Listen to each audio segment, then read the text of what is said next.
All right, welcome back. We are still live here at Kibabi University, Bungoma County, having that critical conversation on HIV and AIDS situation here in Kenya. Dr. Masha, we were talking about the issue of deaths and men carrying that bigger burden. More men are dying. And what's leading to that? So basically, because a lot of time, as when we see men, we see them too late. And then also they do not access testing services. Sometimes even men in relationship, they want to use their partner's status as a proxy for themselves. And we know we have so many discordant people in this country. And therefore, it's not 100% that if your partner is negative, you're also negative. Mm. I also want to highlight that among these men, also the younger men, because we see that every day we lose about 6 young people to AIDS-related illnesses between the ages of 15 to 24. Mm. And we lose more boys, of course, than girls again, because, again, as they grow older, the younger boys tend to take the same pattern of health-seeking behaviors, even when they're their parents, like other men who do. So, and that's really a big challenge, because then we know that, of course, the burden of HIV is among women, but then the deaths are occurring among men. And these men sometimes, they will then leave more problems for the women and girls, because a lot of time if the breadwinner dies, especially in a patriarchal society like ours, is that there is fights, and Rose can tell us, there is a land issue, there is a property, and before long, if there was a stable family, it becomes completely dysfunctional because the man has died. So we must do everything possible to ensure that we get the men, test them early, and keep them on treatment. And that's a challenge that not only Kenya is having now, but the entire world, where we must sit down and say, where are we leaving these men? Mm. Where are the men? And sometimes also when we get these men, as I said earlier, we have a large cohort of men and younger men who inject drugs. So when they get HIV, they're about almost 5 times likely to have HIV than those who don't inject drugs. Again, you have a complication of making these men adhere to treatment when they're again using, they have a substance disorder. So those are the challenges, and the only way out is prevention in the first place. So preventing the infection, preventing men and boys from getting into substance disorder use, so that at least we can begin to have a conversation of how to ensure that those we are missing who are already with HIV, we bring them into treatment and sustain them on treatment. Let me ask a question, and just to kind of poll the room. For the young men in the room, how many of you have gone for a checkup in the last 5 years? Okay, like a few hands in the room, right? That's out of how many of you? And just to prove a point, you know, Fred, that health-seeking behavior among not just men, but just boys, it doesn't exist. Why is that the case, and how do we get more of them to start caring about their health? Thank you very much. Again, Victoria.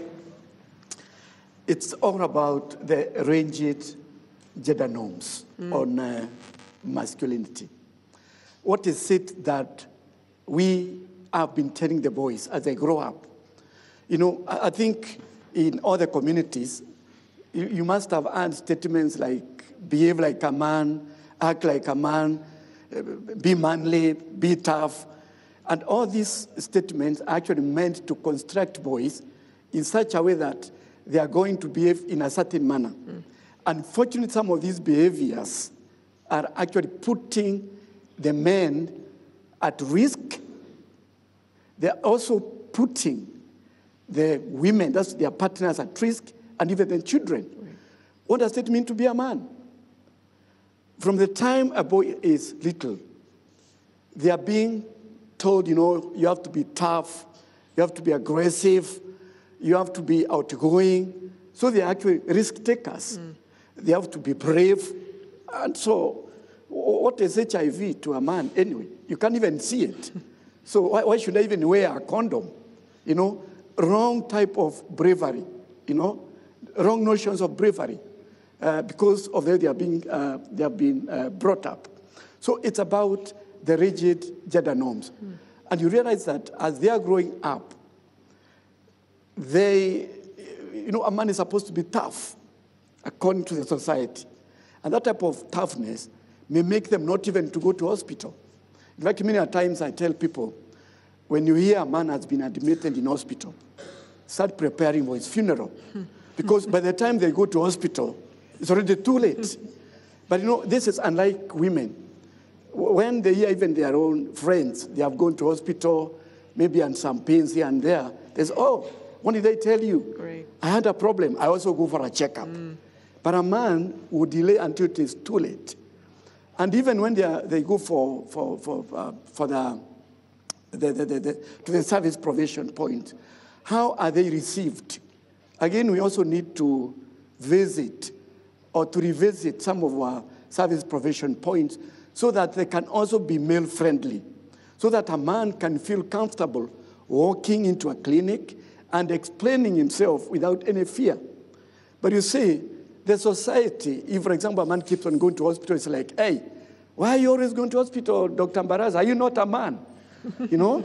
So they want to show that they are men. And in the process, they die. They keep on dying because they think it is manly. Other behavior that we are talking about, look at some of the sexual behaviors of men, for example. It's easier for a man to have multiple sexual partners. It's easier for a man to have to buy sex, what you call transactional sex. It's easier for them to have cross-generational sex. That is where people are having sex, and they have an age difference of more than 10 years. And this is seen as, it is normal. That is what it means to be a man. The more you conquer, the more you look like you're a man.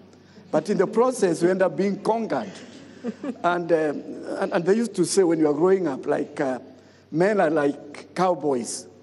A cowboy never gets sick. That's what we used to be told. And when a cowboy gets sick, they never die. If they die, they don't rot. If they rot, they don't smell. So you're supposed to behave like a cowboy. Like a cowboy. And this is what is causing all this type of thing. Right. And it is cutting across all the ages, from the time they are little, middle age, and even the old people. So it's about the social construction. We need to revisit and deal with this toxic masculinity, which is endangering the lives of men and the lives of women and the lives of children. We need to see a change. And that change must start from where we see it. It has to start at home. It has to go to institutions, including even the religious institutions. You find some of these rigid gender norms are being actually cemented, even in the mosques, even in churches, where they keep on talking. So sometimes you see this, the holy men of God, the holy women of God, not, of course, our deputy governor here. I know she's transformed. They keep on passing wrong messages in the name of religion, interpreting the holy books within their socio-cultural eye. They wear the socio-cultural lenses. They interpret the Bible, the Quran, through the culture. You listen to the preacher, he is not speaking the word of God. Right. He's actually preaching the Luya culture, the Kikuyu culture. And it's doing a lot of damage, clearly, from what we're seeing. Exactly. We'll come back to that point, right. Fred, but let's take another short break. We'll be back with the discussion. Stay with us.